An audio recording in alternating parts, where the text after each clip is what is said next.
یا صاحب الزمان۔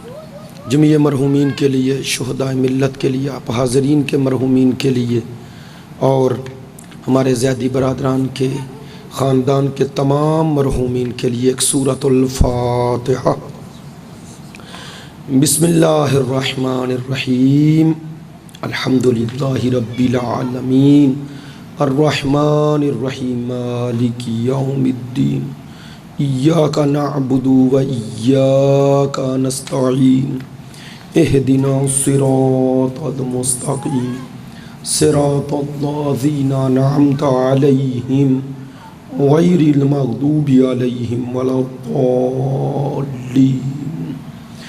اللہم اغفر للمؤمنین والمؤمنات والمسلمین والمسلمات الاحیاء منہم والاموات، تابع لہم بیننا وبینہم بالخیرات، انکا مجیب الدعوات، انکا علی کل شیء قدیر، بحق محمد وآلہ۔ اعوذ باللہ من الشیطان اللعین الرجیم، بسم اللہ الرحمن الرحیم، الحمد للہ الذی جعلنا من المتمسکین بولایت امیر المؤمنین واولادہ المعصومین صلوات اللہ علیہم اجمعین۔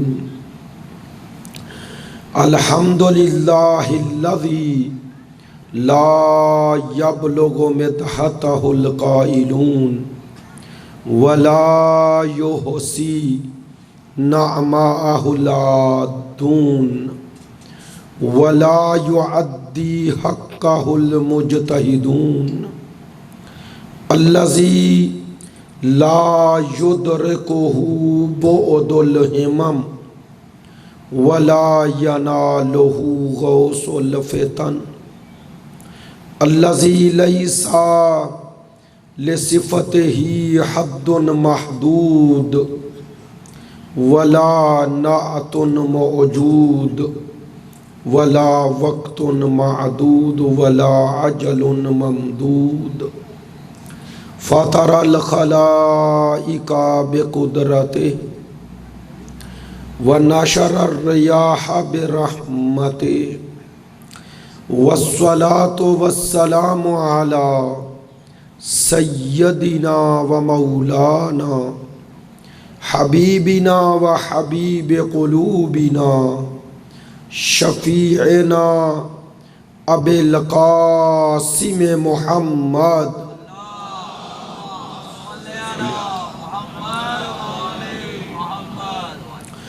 وآلہ الطیبین الطاہرین المعصومین المظلومین، الذین اذھب اللہ عنہم الرجس وطہرہم تطہیرا۔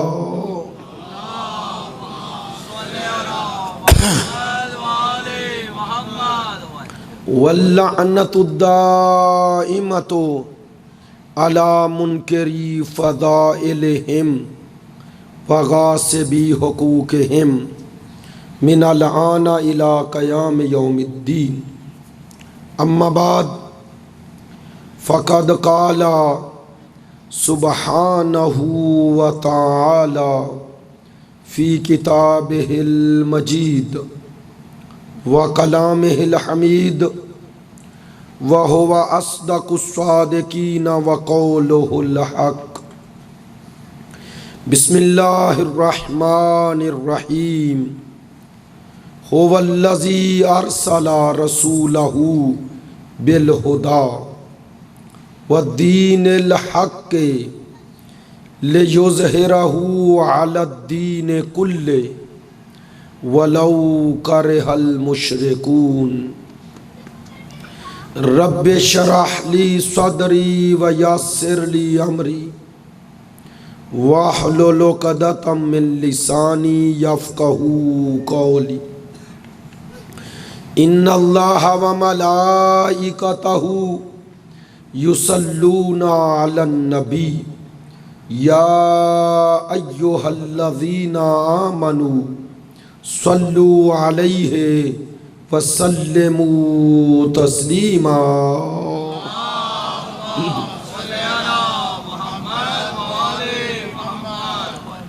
آپ تمام حاضرین کی صحت و سلامتی کے لیے، مقامات مقدسہ کی حفاظت کے لیے، مجاہدین اسلام اور مدافعین حرم اہل بیت کی کامیابی و کامرانی کے لیے، دشمنان دین یزیدیت، ناصبیت، خارجیت کی نیست و نابودی کے لیے، تعجیل ظہور امام زمان کے لیے، ہمارے ملک کے استحکام کے لیے، مریضوں کی شفا یابی کے لیے، مراجع کرام، رہبر عظیم الشان علماء حقہ، عزاداران سید الشہداء، ماتمداران مظلوم کربلا کی توفیقات میں اضافے کے لیے، آپ کی مجلس میں شرکت کی قبولیت کے لیے، اولاد صالحہ کی خواہش رکھنے والوں کے لیے، ہمارے برادران کی ان تمام زحمات کی قبولیت کے لیے، ان تمام دعاؤں کی قبولیت کے لیے بلند تر صلوات۔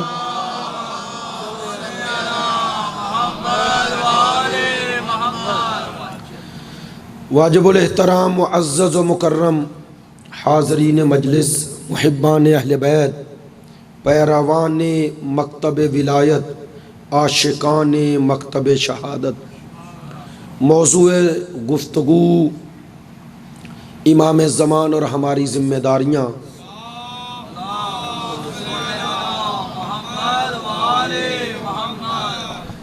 امام زمان اور ہماری ذمہ داریاں، اور اس سلسلے کا پہلا حصہ گفتگو کا جو بنیاد ہے، جو اساس ہے، وہ ہے کہ قرآن مجید فرقان حمید ہمارے اس عقیدہ مہدویت کہ جس کا مصداق ہم امام زمان کو قرار دیتے ہیں، اس عقیدہ مہدویت کی قرآنی اساس اور بنیاد کیا ہے؟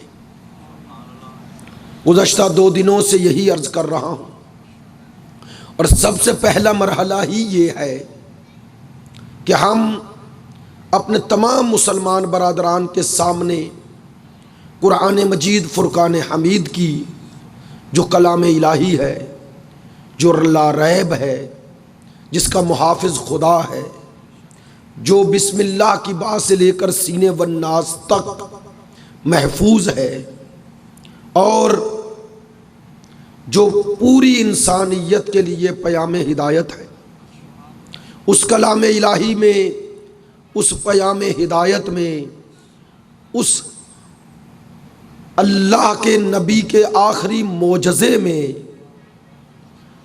یہ عقیدہ مہدویت کو کیسے ذکر کیا گیا؟ توجہ فرما رہے ہیں۔ اسی سلسلے میں قرآن مجید فرقان حمید کی آیات سے مدد لیتے ہوئے گفتگو کا سلسلہ آگے بڑھا رہا ہوں، اور روزانہ کوشش کرتا ہوں جہاں سلسلہ گفتگو ختم کیا وہیں سے شروع کیا جائے، تاکہ ان 5 روزہ مجالس میں ترتیب گفتگو اور ایک موضوع پر آپ کے پاس کم از کم جتنی گنجائش ہے وقت میں اس موضوع کی مناسبت سے آپ کے پاس وہ دلائل پہنچے جن کو علماء کرام نے، مراجع عظیم الشان نے، ہمارے مکتب کے ان علماء نے جنہوں نے ائمہ سے احادیث لے کے ہم تک پہنچائی ہے، اور جن کا ہم پہ احسان عظیم ہے۔ چونکہ ہم نے 11 اماموں میں کسی امام کو بالمشافہ نہیں دیکھا، لیکن ان کی امامت، ان کے فرامین، ان کا مقام، ان کی شان، ان کے فضائل، ان کے مناقب، جو کچھ ہم تک پہنچے یہ انہی علماء کی زحمات ہے۔ آج اگر منبر سے مجھ سمیت کوئی بھی یہ فضائل اہل بیت اور بالخصوص فضائل امیر المومنین پڑھ رہا ہے تو بالآخر یہ فضائل اسی وقت معتبر ہیں، قابل اعتبار ہیں، جب یہ معتبر کتابوں میں موجود ہوں۔ ایسا ہی ہے نا، دو اور دو چار کی طرح بات ہے۔ اور وہ کتابیں درجہ اعتبار پہ اس لیے ہیں کہ اسے لکھنے والے باتقویٰ عالم اور درست لوگ تھے۔ الحمدللہ اس حوالے سے ہم فضائل و مناقب اہل بیت اور دلائل و حقائق مکتب آل محمد جو ہم تک ان علماء نے پہنچائے، ہم اللہ کا شکر بھی ادا کرتے ہیں اور ان کی مغفرت کے لیے دعا بھی کرتے ہیں۔ یہ ہمارے محسن ہیں جنہوں نے ہم پہ احسان عظیم کیا ہے کہ 1400 سال کے اس فاصلے کو ختم کر کے آل محمد کی تمام وہ تعلیمات ہم تک پہنچائی ہیں۔ ایسا ہی ہے، ان کا احسان عظیم ہے۔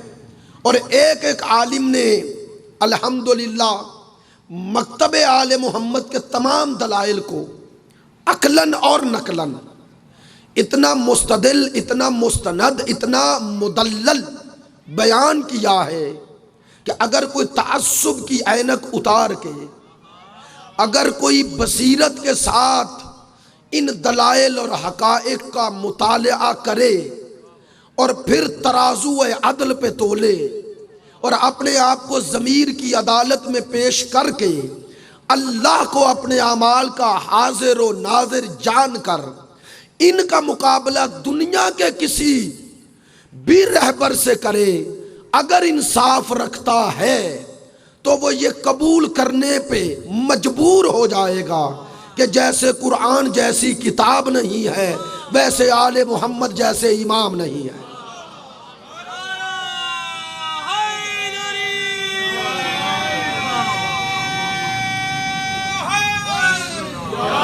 بہت شکریہ، بآواز بلند صلوات۔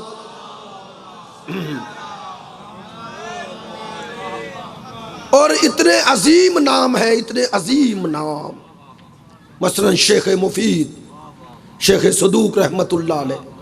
شیخ صدوق رحمت اللہ علیہ وہ ہستی کہ شیخ صدوق کے والد محترم، ان کا کوئی بیٹا زندہ نہیں رہتا تھا، بیٹے اللہ نے دیے زندہ نہ رہے، غیبت صغرا کے دور میں تھے۔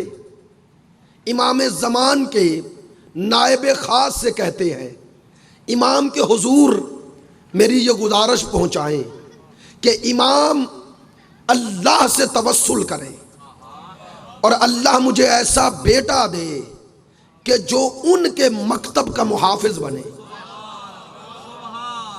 لہذا امام نے دعا کی اور خبر دی، کہا شیخ صدوق کے والد کو کہنا تمہارا جو بیٹا پیدا ہوگا اس بیٹے کا یہ نام رکھنا اور اس کا لقب صدوق ہوگا۔ صدوق یعنی سچا، وہ ایسا سچا ہوگا کہ جس کی سچائی کو اپنے ہی نہیں بیگانے بھی ماننے پہ مجبور ہو جائیں گے۔ امام کی دعا سے یہ پیدا ہونے والی ہستیاں، شیخ صدوق کا ایک واقعہ، اور آپ متوجہ بھی ہیں کہ ولایت کا تحفظ ان ہستیوں نے کیسے کیا۔ ایک محفل میں، ایک مناظرے میں شیخ صدوق رحمت اللہ علیہ نے شاہ رکن الدولہ کو شیعہ بھی کیا اور مکتب آل محمد کو ایک دلیل میں ثابت کیا۔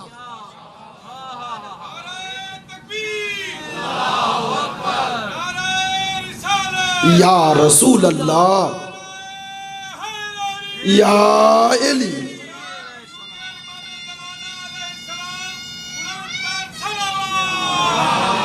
صلی علی محمد وآلہ۔ اب پس منظر بتا دوں اس واقعے کو مجالس المومنین میں شہید عبداللہ ششتری رحمت اللہ علیہ نے بھی نقل کیا مجالس المومنین میں۔ پس منظر یہ ہے کہ شاہ رکن الدولہ کسی مسئلے میں پھنس گیا، کوئی مشکل پیش آ گئی شرعی، اس نے عالم اسلام کے فقہا بلائے اور اپنی مشکل بیان کی، مطمئن نہ ہوا۔ اس نے کہا میں نے بڑی شہرت سنی ہے شیخ صدوق کی، انہیں بھی بلائیں۔ علماء نے تعصب سے کام لیتے ہوئے کہا کہ ان کا جس مذہب سے تعلق ہے وہ اسلام میں بدعتی مذہب ہے، نوآور دین ہے، نوآور مذہب ہے، لہذا اس کی کوئی اساس بنیاد نہیں، وہ اسلام میں بدعتی دین ہے، مکتب ہے، مذہب ہے، مسلک ہے۔ اس نے کہا یہ تو کوئی سوال نہ ہوا اور جواب بھی نہ ہوا جب تک میں خود ان سے نہ پوچھ لوں۔ جہاں دیدہ انسان تھا، آخر ایک ریاست کا بادشاہ تھا، اور وہ جہاں دیدہ ہوتے ہیں۔ اس نے کہا یوں نہیں، پہلے اسے بلاؤ جس کے خلاف بات کر رہے ہو، تمہیں بھی سامنے بٹھاؤں گا، انہیں بھی بٹھاؤں گا، تم کرو سوال، وہ دے جواب۔ اگر تمہارے سوال و جواب میں وہ تم سے شکست کھا گیا یا میں اس کے جوابات سے مطمئن نہ ہوا، تمہاری بات مان لوں گا۔ انہوں نے کہا بلا لے۔ توجہ فرمائیں، شیخ صدوق کو بلایا گیا ایک کثیر تعداد میں۔ ادھر عالم اسلام کے علماء تشریف فرما ہیں، مکتب آل محمد کا دعائے امام زمان کا نتیجہ، اکیلی شخصیت دربار میں آئی۔ یوں اس نے کرسیاں لگائی تھی، ادھر علماء کی، ادھر شیخ صدوق کے درمیان میں خود۔ جب پہنچے شاہ رکن الدولہ سے دعا و سلام کے بعد شیخ صدوق رحمت اللہ علیہ نے پوچھا کیا سوال ہے؟ کہنے لگے میرا سوال تو اور ہے، اس سوال سے پہلے جو سوال ہے اس کا جواب چاہتا ہوں تاکہ بات واضح ہو، جب آپ سے پوچھوں تو مطمئن ہو جاؤں۔ کہنے لگے جی سوال کریں۔ کہا ان کا کہنا یہ ہے کہ اسلام میں آپ کا مسلک و مذہب و مکتب نیا ہے، لہذا بدعت ہے، یہ بدعتی دین ہے، بدعتی مسلک ہے، مذہب ہے، اور یہی سوال کا پہلے جواب چاہتا ہوں۔ شیخ صدوق رحمت اللہ علیہ نے کہا کہ میں جواب آپ کو دوں یا ان کو؟ سوال اب کس سے کروں؟ کہنے لگے جن کا سوال ہے، میں تو واسطہ ہوں، آپ انہی سے مخاطب ہوں۔ اب شیخ صدوق نے ان علماء میں سے کہا آپ کی نمائندگی میں کون بات کرے گا؟ جو ایک بات کرے آپ کی نمائندگی میں اسی سے سوال کروں؟ سب سے تو سوال نہیں، سب جواب دیں گے تو سمجھ میں نہیں آئے گا۔ ایک نے کہا جی میں ان سب کی نمائندگی میں سوال کرتا ہوں۔ کہا بس سوال کریں۔ وہی سوال دہرایا کہ آپ کا مکتب اسلام میں بدعتی ہے، نیا ہے۔ توجہ فرمائیں، انہوں نے کہا پہلے آپ سے گزارش ہے کہ بدعت اور سنت کی تعریف کریں۔ سنت کسے کہتے ہیں؟ بدعت کسے کہتے ہیں؟ انہوں نے کہا اتنا بڑا عالم، تجھے بدعت اور سنت کا پتہ نہیں؟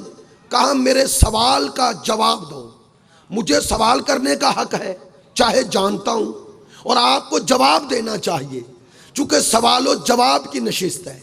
کہنے لگے ٹھیک ہے۔ کہا بدعت کی تعریف کرو۔ انہوں نے کہا بدعت وہ ہے جو رسول کے دور میں نہیں تھا، جو سرکار سے ثابت نہیں، بعد میں اسے دین کا جز بنا لیا جائے، رسول کے بعد پیدا ہو اسے دین کا جز بنا لیا جائے۔ ہر نئی شے بدعت نہیں، اس نئی شے کو دین کا جز بناؤ، نہیں ہو اسے دین کا جز بنا لو، کہا یہ ہے بدعت۔ کہا اب سنت کی تعریف کریں۔ کہا سنت وہ ہے جو رسول کہیں قول، جو رسول کریں فعل، جو رسول کے سامنے کیا جائے اور سرکار قدرت رکھتے ہوں اور منع نہ کریں، تقریر۔ پہلے کو کہتے ہیں سنت کی قسم جو کہیں قول، دوسرے کو کہتے ہیں فعل جو کریں، تیسرا جو سرکار کے حضور کیا گیا، سرکار منع کرنے پہ قادر تھے، منع نہ کیا، تقریر۔ تقریر یعنی تثبیت، تثبیت، مہر تصدیق ثبت کر دی۔ انہوں نے کہا اگر زحمت نہ سمجھو دوبارہ تعریف کرو۔ کہا بدعت وہ جو رسول کے بعد ہو اور اسے دین کا جز بناؤ، سنت وہ جو رسول کہیں کریں اور رسول کے سامنے کیا جائے اور رسول تائید توثیق کریں۔ کہا اب جلدی سے بتاؤ غدیر کب ہوا اور سقیفہ کب ہوا؟ آئے ہائے، میری بات نہیں پہنچی، ماشاءاللہ بات پہنچی ہے، بات پہنچی ہے، توجہ فرمائیں گے یا بات پہنچی ہے؟ بہت شکر گزار۔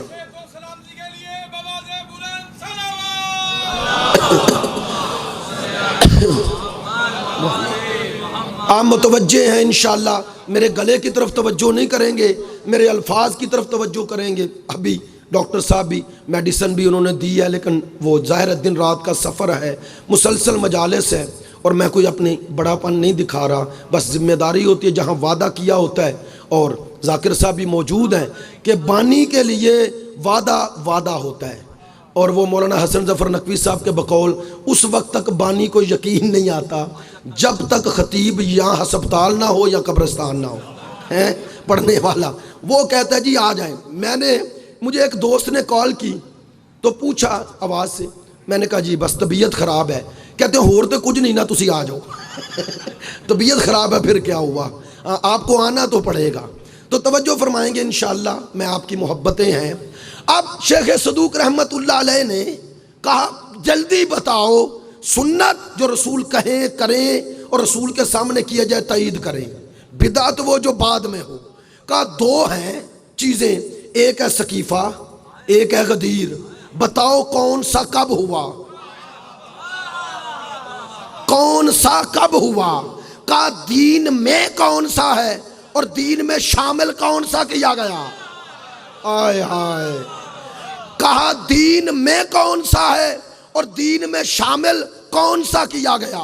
کہا بس جس کا تعلق اس سے ہوگا جو رسول کے بعد بنایا گیا وہ بدعت ہے، جس کا تعلق اس سے ہوگا جو رسول نے خود کر کے دکھایا۔ نہیں توجہ فرمائیں، شیخ صدوق رحمت اللہ علیہ نے کہا غدیر وہ میدان ہے جہاں سنت کی تینوں قسمیں جمع ہیں۔ رسول نے زبان سے کہہ کے سنایا، ہاتھ سے پکڑ کے دکھایا اور بخن بخن کہہ کے منوایا۔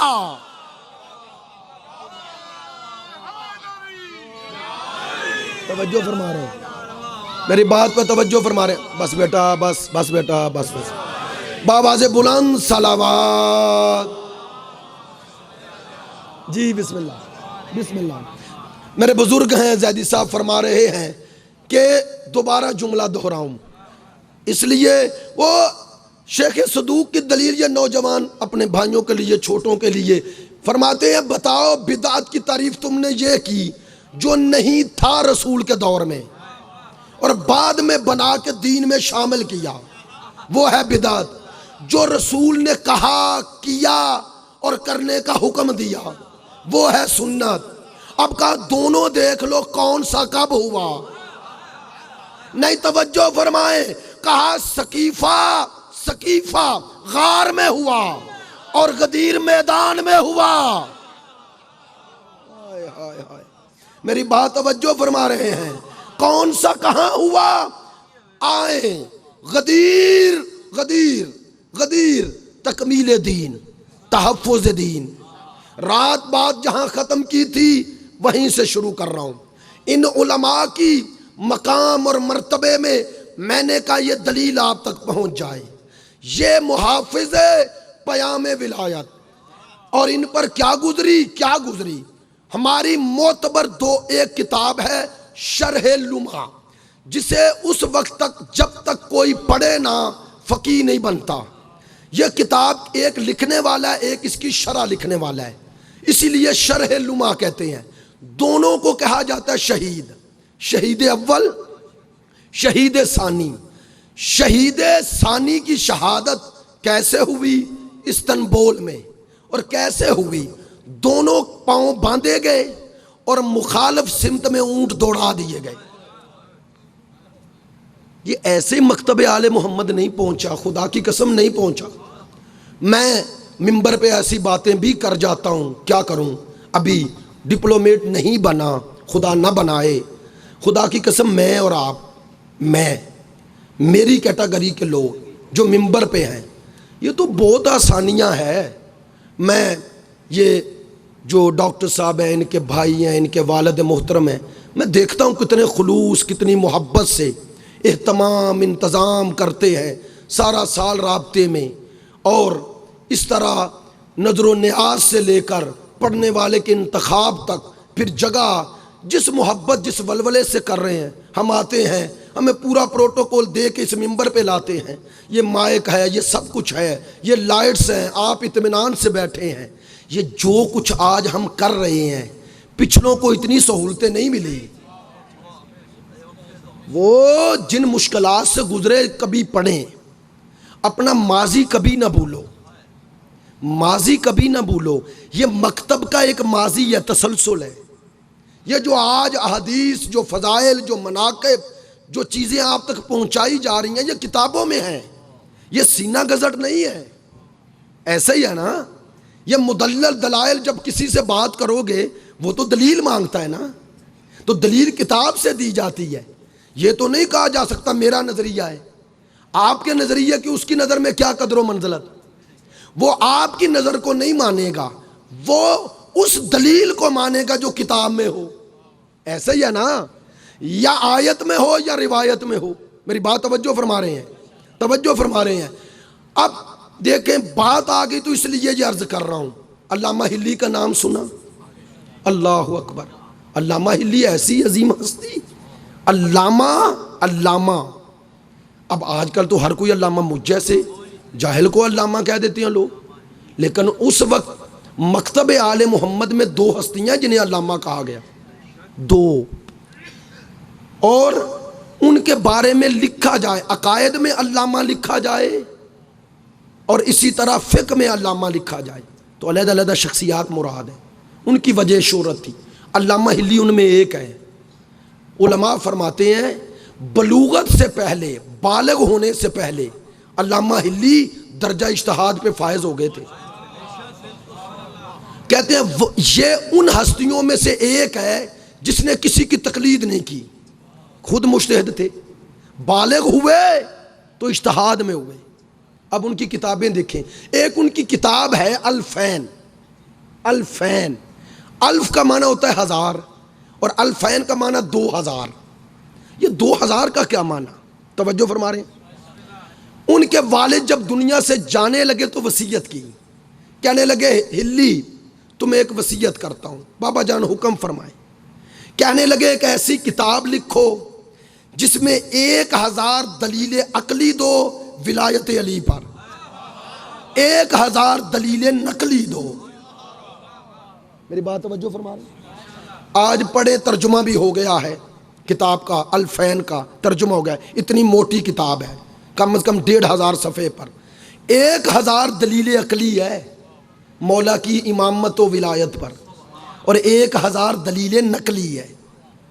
علامہ ہلی وہ ہستی کہ جس کے جواب میں منہاج الکرامہ ابن تیمیہ نے لکھی تو علامہ ہلی کے پاس لائی گئی، پڑھی، کہنے لگے خدا کی قسم اس کا معیار علمی اتنا نیچے ہے، جو میری بات کو سمجھا نہیں اس کا جواب کیسے دے گا؟ سمجھا نہیں، جواب دینا تو دور کی بات۔ آپ ان کی کتابیں پڑھیں، فقہ میں پڑھیں، اصول میں پڑھیں، تاریخ میں پڑھیں، عقائد میں پڑھیں، احکام میں پڑھیں۔ کہنا کیا چاہ رہا ہوں، یہ علماء روشن ستارے ہیں، مکتب کے روشن ستارے ہیں۔ میرے دوستو، اپنے مذہب کے فخر کو عیب نہ بناؤ، یہ تمہارے لیے فخر ہے، انہیں عیب نہ بناؤ۔ دنیا آج ہم جیسے طالب علم جب آپ سے بات کرتے ہیں تو پشت پہ ان کی کتابوں کا وہ مطالعہ ہوتا ہے۔ تو موضوع گفتگو مہدویت در قرآن جو پہلا حصہ ہے، کل سورہ نور کی آیا پڑھی تھی اور اس آیا کا ترجمہ پیش کیا تھا۔ ارشاد خداوند متعال ہے وعد اللہ الذین آمنوا منکم، وعدہ کرنے والا ہے خدا، وعد اللہ الذین آمنوا منکم وعملوا الصالحات، وہ جو ایمان میں بھی کامل ہیں، عمل میں بھی کامل ہیں۔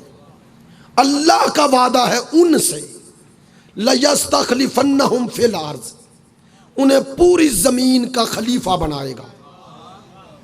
کما استخلف الذین من قبلہم، ویسے ہی بنائے گا جیسے پہلے بنا چکا۔ طریقہ بھی بتا دیا، کوئی نیا طریقہ نظر آئے، میری بات ضائع نہ ہو، اللہ نے کہا ویسے ہی بناؤں گا جیسے پہلے بنا چکا۔ کہا اگر کوئی نیا طریقہ نظر آئے تو سمجھ جانا اللہ کے بنائے نہیں ہے۔ نہیں توجہ فرما رہے۔ کہا میں اسی طریقے پہ بناؤں گا جیسے پہلے بناتا رہا، اگر اس طریقے کے خلاف نظر آئے سمجھ لینا یہ دنیا کا بنایا ہے، اللہ کا بنایا نہیں ہے۔ کما استخلف الذین من قبلہم، ویسے ہی بناؤں گا جیسے پہلے بنا چکا۔ توجہ، جنہیں بناؤں گا ان کے ذریعے ہوگا کیا؟ وَلَيُمَكِّنَنَّ لَهُمْ دِينَهُمْ الَّذِي ارْتَضَىٰ لَهُمْ، یہ وہ ہیں جن کے ذریعے روئے زمین پر دین کو مضبوطی ملے گی۔ کس دین کو؟ الَّذِي ارْتَضَىٰ لَهُمْ، اس دین کو مضبوطی ملے گی جس دین سے میں راضی ہو چکا،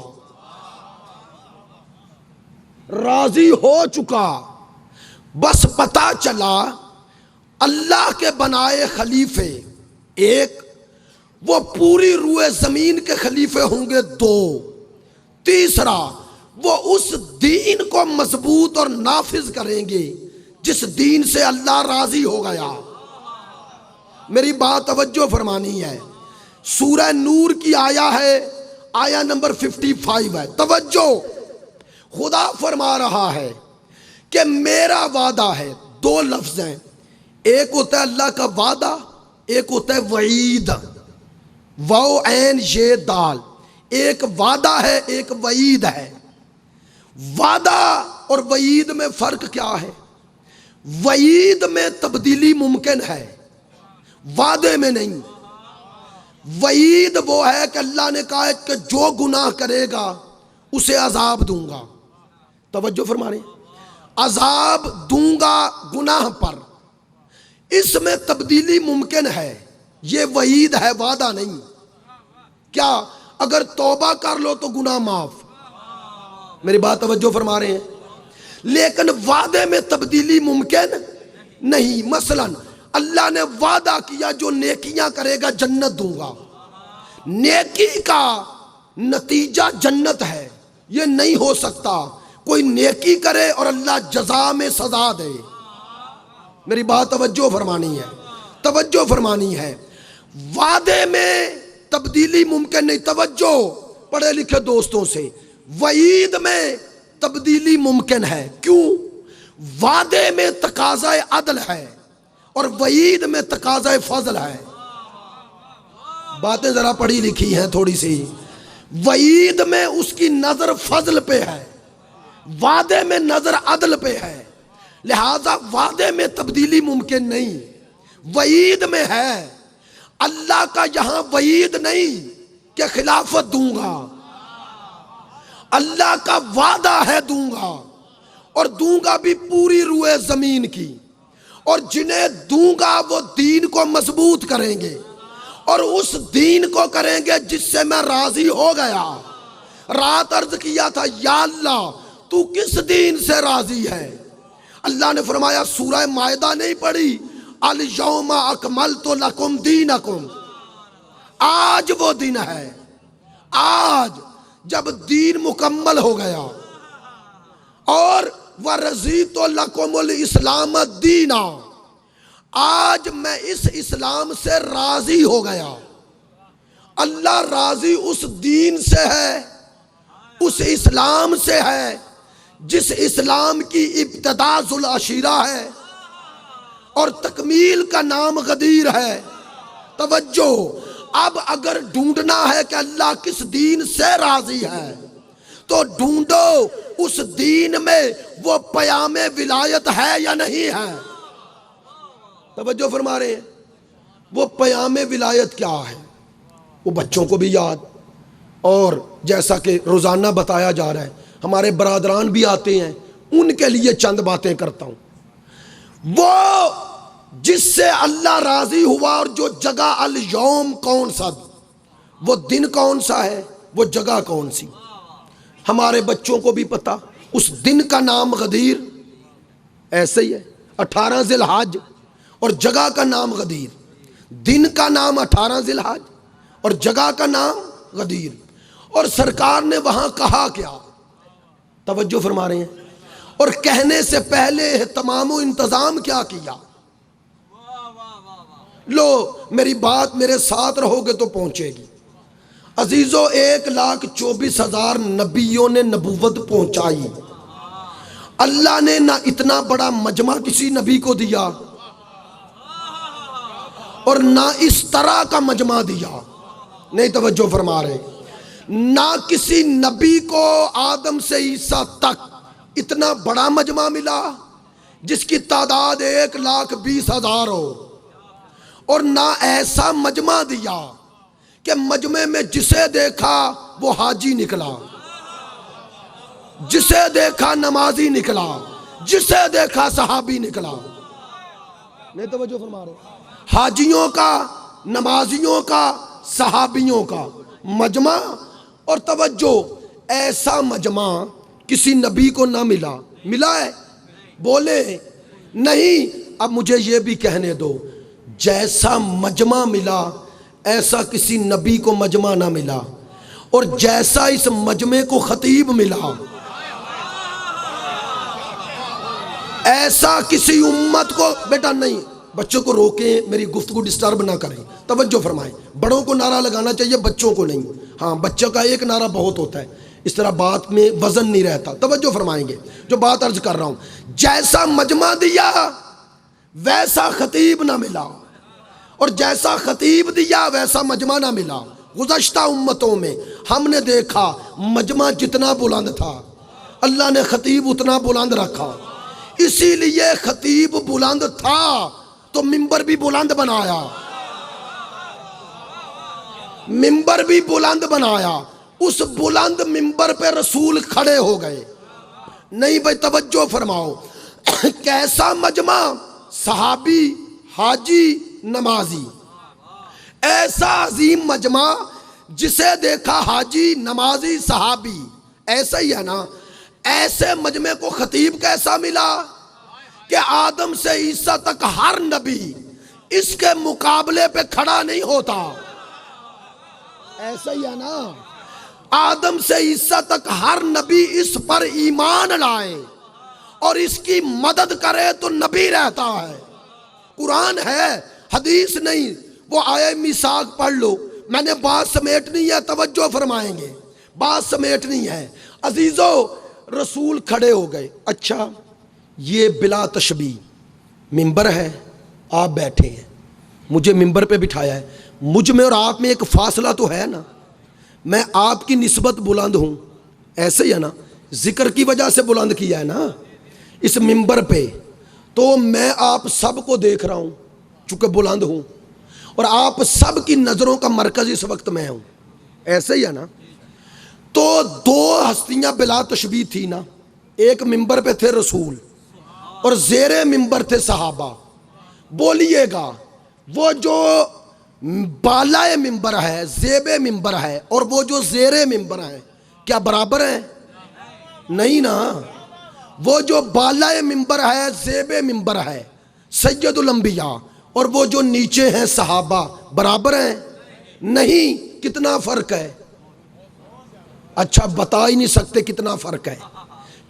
ایک لفظ میں کہہ دو، آپ کہیں گے وہ نبی امت، ایسے ہی ہے نا. تو اب نبی اور امت میں کتنا فرق ہو سکتا ہے؟ اتنا فرق ہے. اسے بنانے والا وہ ہے اور وہ آ کر تمہیں مسلمان بنا رہا ہے. فرق تو ہے نا. تم اس کے صدقے میں بن رہے ہو جو بنے ہو، اور اسے اللہ نے تمہارے لیے بنایا ہے نا. اب آؤ، رسول کھڑے ہوئے اور خطبہ دیا. توجہ، رسول ہیں اوپر ممبر کے، باقی ہیں نیچے. جتنا فرق ان میں اور رسول میں تھا رسول نے بلند کھڑے ہو کے بتا دیا. توجہ، وہ جو سامنے تھے وہ آپس میں ایک جیسے ہیں، رسول جیسا کوئی نہیں. وہ نیچے والوں میں رسول جیسا کوئی نہیں۔ اب رسول نے خطبہ دیتے دیتے رکے اور کہا علی تو میرے ساتھ آ جا۔ اب منبر پہ دو کھڑے ہیں، دو ایک مصطفیٰ ایک مرتضیٰ۔ نہیں یار بات نہیں پہنچی ہے۔ منبر پہ دو کھڑے ہیں، ایک مصطفیٰ ایک مرتضیٰ۔ مجھے کہنے دو جتنا فرق وہ رسول اور امت میں تھا، علی نے منبر پہ بلا کے، رسول نے منبر پہ بلا کے علی کو بتا دیا، اگر تم جیسا ہوتا تو نیچے کھڑا رہتا۔ نہیں توجہ فرمائی، فرمایا بس جتنا فرق تم میں اور مجھ میں ہے اتنا ہی فرق علی میں اور تم میں ہے۔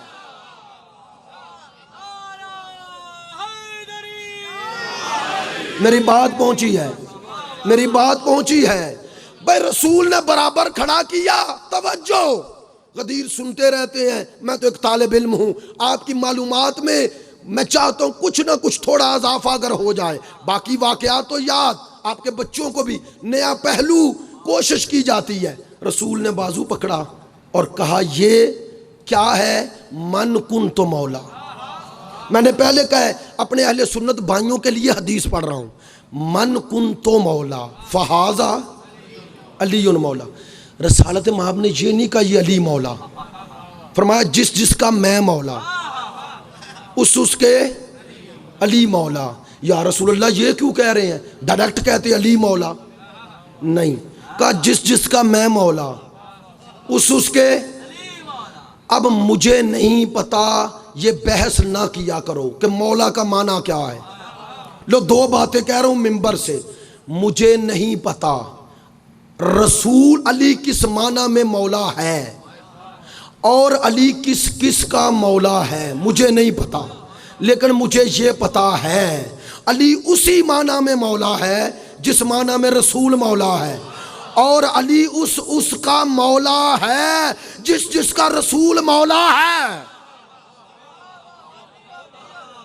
مجھے نہیں پتا یار، مجھے نہیں پتا کہ علی کس کس کا مولا، نہیں پتا، لیکن یہ پتا ہے کہ جس جس کا رسول مولا اس کا، اور جس معنی میں رسول مولا اسی معنی میں۔ اب یہ نہ بحث کرو علی کس معنی میں مولا، پہلے یہ بتاؤ رسول کس معنی میں مولا ہے۔ نہیں توجہ فرما رہے، پہلے یہ طے کرے رسول کس معنی میں مولا ہے، اور رسول نے یہ نہیں کہا یہ علی مولا، کہا جس جس کا میں مولا نہیں۔ علماء فرماتے ہیں اس جملے میں معنی شرط چھپا ہوا ہے۔ شرط کیسے ہوتی ہے؟ دو طرح شرط بیان ہوتی ہے۔ بعض اوقات آپ کہتے ہیں اپنے بیٹے سے اگر تم نے امتحان میں اتنے نمبر لیے تو یہ دوں گا، یہ شرط ہو گئی، اگر لوگے تو یہ دوں گا۔ اچھا بتائیں اگر وہ بچہ میٹرک میں آپ کے بتائے نمبر نہ لے تو آپ سے انعام مانگتا ہے؟ کیوں؟ چونکہ سمجھتا ہے کہ باپ نے شرط رکھی ہے، جب شرط میں نے پوری نہیں کی تو باپ مشروط پورا کیوں کرے؟ بعض اوقات شرط ایسے بیان ہوتی ہے، بعض اوقات شرط نہیں ہوتا لفظ، لیکن معنی شرط چھپا ہوتا ہے۔ کیسے؟ استاد کلاس میں آیا، کہا جو شاگرد یہ نمبر لے گا اسے یہ دوں گا، جو لے گا میں معنی چھپا ہوا ہے شرط کا کہ جو لے گا میں یہ دوں گا۔ توجہ، علماء فرماتے ہیں من کن تو مولا فہذا علی مولا، یہ ملا کے ایک جملہ ہے، دو نہیں، یہ ملا کے ایک جملہ ہے، دو نہیں۔ رسول نے اس میں معنی شرط چھپا دیا۔ کیسے؟ رسول نے فرمایا جو مجھے مولا مانتا ہے،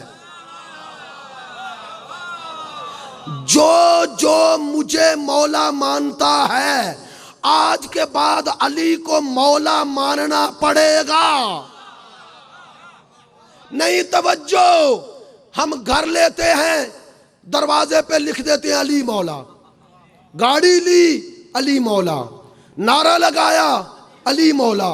ہمارے اہل سنت بھائی کہتے ہیں یہ کیا، ہر جگہ علی؟ بتاؤ افضل کون ہے؟ برملا کہہ رہا ہوں، ممبر سے کہہ رہا ہوں، کسی کو خوش کرنے کے لیے نہیں۔ مجھے رب العالمین کی قسم، ہم خدا کے بعد مصطفیٰ کو سب سے افضل مانتے ہیں۔ بولے مانتے ہیں؟ نہیں، ایک جملے میں کہتا ہوں، جو حسن سے لے کر امام زمان تک ان 11 کا مولا کہلائے اسے مرتضیٰ کہتے ہیں، جو مرتضیٰ کا مولا بنے اسے مصطفیٰ کہتے ہیں۔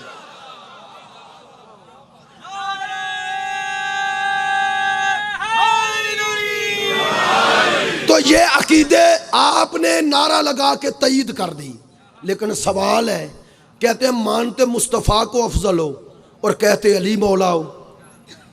سوال تو ہے نا بھئی، مانتے مصطفیٰ کو افضل ہو اور سرکار نے بھی کہا جس جس کا میں مولا اس کا علی مولا، اور کہتے علی مولا ہو، مصطفیٰ مولا کیوں نہیں کہتے؟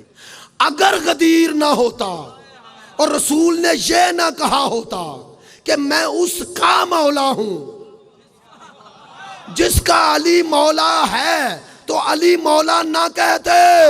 یہ علی مولا کا نعرہ لگا کر، یہ گھروں پہ لکھ کر، یہ گاڑیوں پہ لکھ کر ہم اعلان کر رہے ہیں کہ غدیر سے لے کے آج تک اے رسول اسے مان رہے ہیں جسے آپ نے منوایا ہے۔ توجہ فرما رہے ہیں؟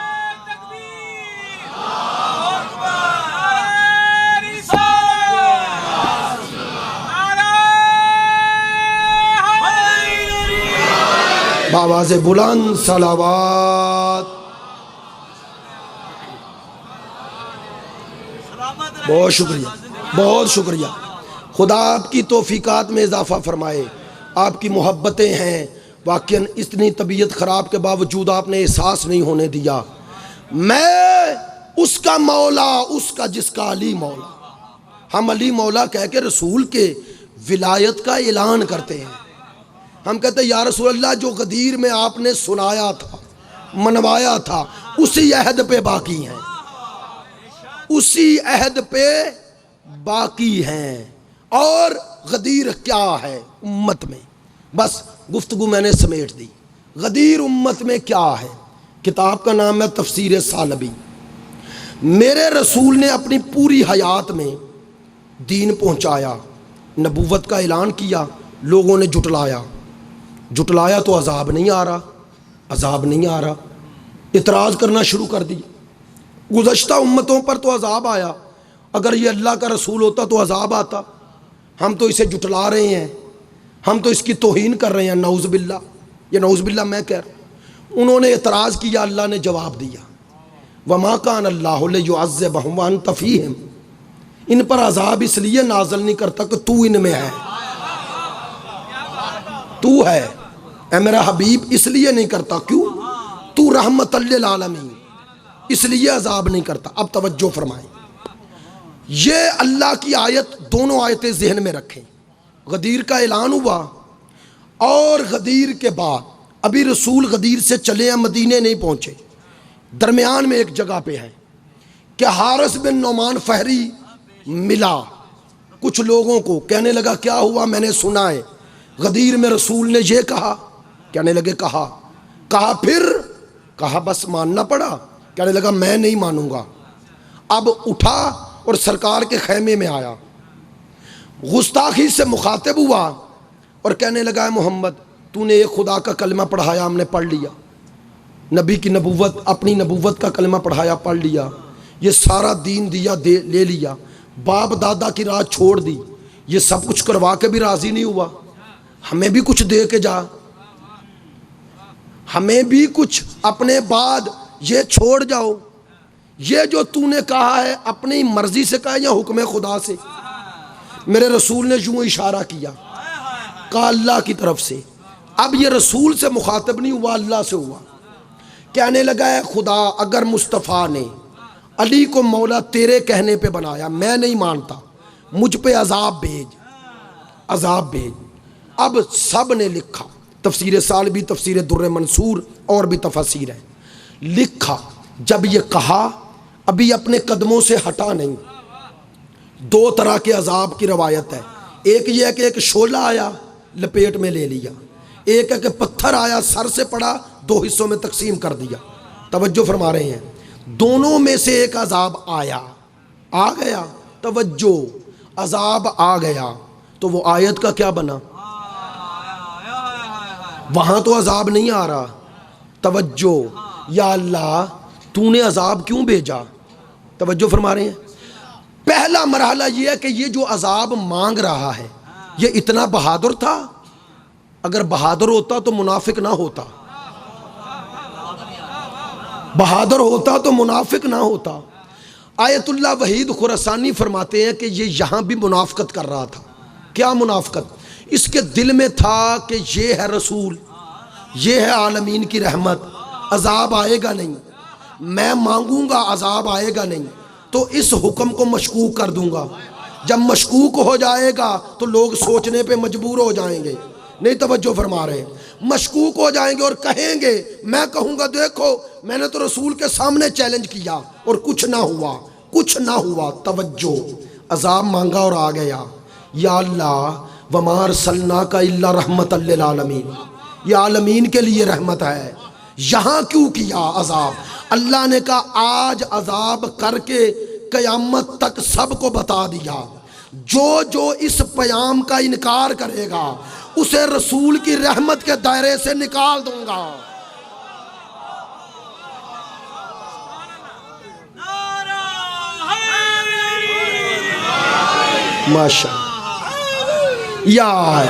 ماشاءاللہ میں اسے رحمت رسول کے دائرے سے نکال دوں گا۔ اب وہ اس کی رحمت کے دائرے میں نہیں رہے گا۔ بھئی بات یہاں روک رہا ہوں، غدیر کا حقیقی پہلو کل بتاؤں گا اور اسے امام زمان سے منسلک کرنا ہے۔ ہاں وہ جو آخری ہے وہ غدیری نظام کا نمائندہ ہے، سقیفے کا نہیں، غدیر کا ہے، اور غدیر سے تعلق اس کا ہے جو اس کڑی سے جڑا رہے، جو اس رسی ولایت کو کہیں توڑے نہیں، جوڑے۔ کل انشاءاللہ امام زمان اور غدیر اس کا آپس میں ربط کیا ہے، وہ دین کو نافذ جو کریں گے اللہ کے خلیفے، اس دین کو کریں گے جس دین میں ولایت ہے، جس دین میں امامت ہے، جس دین میں رہبری ہے۔ آج دشمن کے لیے اگر کوئی مایوسی اور نا امیدی کا پیغام ہے تو اس دین میں نہیں جس میں رہبری نہیں۔ آج بھی وہی دین دشمن کو نا امید کر رہا ہے جس میں ولایت اور امامت ہے، جس میں ولایت اور امامت ہے وہی مایوس کر رہا ہے۔ اور یاد رکھو کربلا صحیح کہتے ہیں خطبہ، ذاکرین، علماء، آپ، کربلا برپا ہی اس لیے ہوئی کہ ولایت نہیں۔ اب جملہ بدلوں، حسین چاہتے تھے دنیا سقیفے سے منہ موڑ کر غدیر سے جڑ جائے، نظام ولایت کا اس وقت مصداق تھا حسین۔ نہیں میری بات توجہ فرمانا، ممکن ہے کسی نے غدیر میں علی کو ولی مانا ہو لیکن حسین کو نہ مانے، اسے علی کی ولایت فائدہ نہیں دے گی۔ اگر کوئی غدیر کے ساتھ چلا ہے تو اگر علی کو رسول نے منوایا ہے تو جس کو علی نے منوایا اسے بھی ماننا پڑے گا، نہیں توجہ فرما رہے، جسے حسن نے منوایا ہے اسے بھی ماننا پڑے گا۔ انشاءاللہ کل دلائل اور حقائق سے بتاؤں گا۔ آپ تک امام زمان اور غدیر توجہ فرمائیں عزیزو، بات آ گئی ہے کربلا والوں۔ اگر لوگ غدیر کو سمجھ جاتے تو کربلا نہ ہوتی۔ کربلا غدیر کو بھلانے کا نتیجہ ہے، اور اب کربلا کو بھولنے نہیں دینا تاکہ لوگ غدیر کی طرف پلٹے۔ ہاں اگر غدیر کا پیغام سمجھ میں آ جاتا تو علی کی بیٹیاں بازاروں اور درباروں میں، ماشاءاللہ واللہ ہمت نہیں رہی، لیکن مصیبت کے بغیر مجلس مکمل نہیں ہے، اور ماہ سفر ہے، سادات اور مومنین کے دل جڑے ہوئے ہیں۔ اب چاہتا یہ ہوں آج آپ کو ایک صحابی رسول کی مصیبت سناؤں. راوی بھی صحابی ہے. یہ صحابہ ہمارے سر کا تاج. نام ہے حضرت سہل بن سعدی. صحابی رسول ہے سہل بن سعدی. کہتے ہیں واقعہ کربلا سے پہلے میں فلسطین چلا گیا. ذرائع تو نہیں تھے اس طرح کے، اور فلسطین ایک علیحدہ علاقہ. کہتے ہیں کربلا کا واقعہ گزر گیا، مجھے معلوم نہیں. کہتے ہیں کہ 3 سفر کا دن تھا. میرا دل چاہا کہ مدینے چلوں، تو میں مدینے جانے کے لیے شام کا راستہ انتخاب کیا. کہتا ہے 3 سفر کو میں شام میں داخل ہوا. جب شام میں داخل ہوا تو عجیب منظر دیکھا. لوگوں نے نئے لباس پہنے ہوئے ہیں اور لوگ خوشی منا رہے ہیں.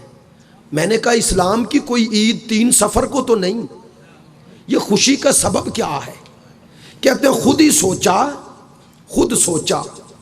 پھر کہتا ہوں پوچھ لیتا ہوں شاید شام کا کوئی تہوار ہو. ایک شامی کو بلایا. میں نے کہا یہ کیا ہے؟ فاخرہ لباس، نئے کپڑے، سب ایک طرف جا رہے ہو. کہنے لگے آپ کون ہیں؟ اس شامی نے کہا میں صحابی رسول سہل بن سعدی. کہنے لگا اگر صحابی ہو تو شام چھوڑ دو. میں نے تعجب سے دیکھا شام چھوڑ دوں کیا ہوا؟ کہتا بتا نہیں سکتا، تو برداشت نہیں کر سکے گا. کہا مجھے بتاؤ کیا ہوا؟ کہا دیکھنے کی ہمت ہے تو پچھلے بازار میں بابو سعا والے بازار میں چلا جا. سہل کہتا ہے میں نے سنا اور چلتا ہوا اس بازار میں آیا. سہل کہتا ہے میری بدقسمتی، ادھر بازار میں داخل ہوا، دیکھا لوگوں کا ایک ہجوم ہے. مجھے اس ہجوم میں کچھ سر بلند نظر آئے. نیزے ہیں اور نیزوں پہ سر ہیں. کہتا ہے میں سروں کو دیکھتا رہا، گزرتا رہا. ایک سر پہ نظر رک گئی. دل میں سوچتا ہوں یہ سر تو یوں لگتا ہے جیسے حسین ہے. سہل کہتا ہے میں نے اپنے آپ سے کہا کہ رسول کا نواسا اور سر نیزے پہ بلند، رسول کی امت نواسے کے ساتھ یہ کرے گی؟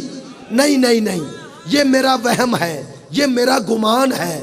کہتا ہے سروں سے نظر ابھی ہٹی نہیں تھی کہ میں نے دیکھا کہ سر آگے بڑھے اور کچھ ناکے سامنے آ گئے. کہتا ہے ناکوں پہ کچھ بیبیاں سوار ہیں، بیبیوں کے چہرے بالوں سے چھپے ہوئے ہیں. کہتا ہے اس انداز نے مجھے مجبور کیا کہ میں آنکھیں جھکا لوں. کہتا ہے اب میں نے دل میں یقین پیدا کر لیا یہ کوئی شریف لٹ گئے ہیں. کہتا ہے اب سوچ رہا ہوں کس سے پوچھوں اور کیسے پوچھوں. کہتا ہے اتنے میں ان ناکوں نے، گزرنے والے ناکوں میں ایک ناکا میرے قریب آیا جس پہ ایک چھوٹی سی بچی سوار ہے. میں اس بچی کے قریب گیا کہ یہ تو بچی ہے. سلام کیا السلام علیک یا جاریت اللہ، اے کنیز خدا میرا سلام ہو. بچی نے میری طرف دیکھا اور کہنے لگی تیرا سلام بتا رہا ہے تو شام کا رہنے والا نہیں ہے. ہاں میں سہل بن سعدی صحابی رسول ہوں. یہ کہنا تھا صحابی رسول ہوں کہ بچی نے کہا آنکھیں جھکا لے. اگر تو صحابی ہے تو میں نبی زادی ہوں. تو صحابی ہے میں نبی زادی ہوں. نبی زادی کون ہو؟ کہا انا سکینہ بنت الحسین. کون حسین؟ نبی کا نواسا حسین. ایک دفعہ تعجب سے کہا بطول کا بیٹا حسین؟ ہاں میں اس کی بیٹی ہوں. کہتا ہے اللہ لعنت کرے اس امت پر، نبی کی اولاد کے ساتھ یہ کیا. ہاتھ جوڑ کے کہتا ہے بی بی مجھے معلوم نہیں تھا، میں جہالت میں غفلت میں آ گیا. بی بی میں جا رہا ہوں، مدینے جا کے تیرے نانے سے شکایت بھی کروں گا اور یزید کے لیے بد دعا بھی کروں گا. بی بی میں جا رہا ہوں، میرے لائق کوئی حکم بتاؤ. اور سادات و مومنین سنو گے شیعہ سنی بھائیوں، حضرت سکینہ نے کیا کہا؟ کہا تیرے پاس کچھ درہم و دینار ہیں؟ ہاں میرے پاس 400 دینار ہیں. آپ کو چاہیے؟ نہیں نہیں نہیں، مجھے نہیں چاہیے۔ تو پھر کیوں پوچھا ہے؟ کہا یہ 400 دینار ان کے پاس لے جا جنہوں نے سر اٹھائے ہوئے ہیں، انہیں یہ دینار دے کے کہے ذرا سر آگے لے جاؤ۔ اگر سر آگے چلے جائیں گے لوگ سروں کو دیکھیں گے، میری پھپھی کا ننگا سر بچ جائے گا۔ کہتا ہے میں نے جب یہ سنا پردے کا یہ مقام، میری چیخ بلند ہوئی، میں نے کہا بی بی کوئی مرد بھی ہے؟ بی بی نے پشت پہ اشارہ کیا۔ کہتا ہے میری نظر پڑی گلے میں توق ہے، ہاتھوں میں ہتھ کڑیاں ہیں، پاؤں میں زنجیر ہے۔ سہل نزدیک آیا، السلام علیکہ ایھا العسیر، قیدی میرا سلام۔ سر اٹھایا، کون ہو؟ میں سہل صحابی رسول، مجھے پہچانا نہیں؟ آپ کون ہیں؟ انا علی ابن الحسین، میں حسین کا بیٹا زین العابدین ہوں، میں سید الساجدین ہوں۔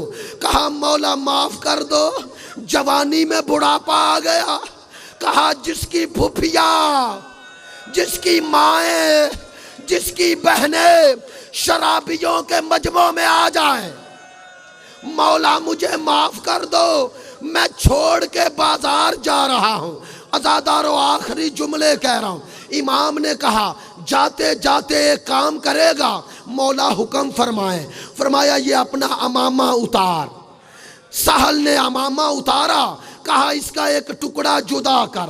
ٹکڑا جدا کیا، کہا کپڑے کو لپیٹا۔ مولا کیا کروں؟ کہا میری گردن سے کپڑا ہٹا، میرے توق اور میری گردن کے درمیان یہ کپڑا رکھ دے، یہ توق مجھے بڑی اذیت دے رہا ہے۔ اور رونے والوں، سہل آگے بڑھا، کپڑا ہٹایا لیکن کپڑا رکھا نہیں، منہ پیٹنا شروع کیا۔ مولا میں کپڑا کہاں رکھوں؟ تیری گردن کا گوشت توق کھا گیا۔ الا لعنت اللہ علی القوم سیال۔ خدایا بحق امام زمان، تجھے بیمار کربلا کا واسطہ، اس بیمار غیرت کا واسطہ، خدایا حاضرین کی تمام مشکلات آسان فرما، ان پہ اپنی رحمت نازل فرما، ہماری عزاداری کو قبول فرما، ہمارے آقا و مولا کو ہم سے راضی و خوشنود فرما، ان کی غیبت میں ان کے عالمی انقلاب کے لیے راہ ہموار کرنے کی توفیق عطا فرما، بحق محمد۔ السلام علیکم یا نبی اللہ۔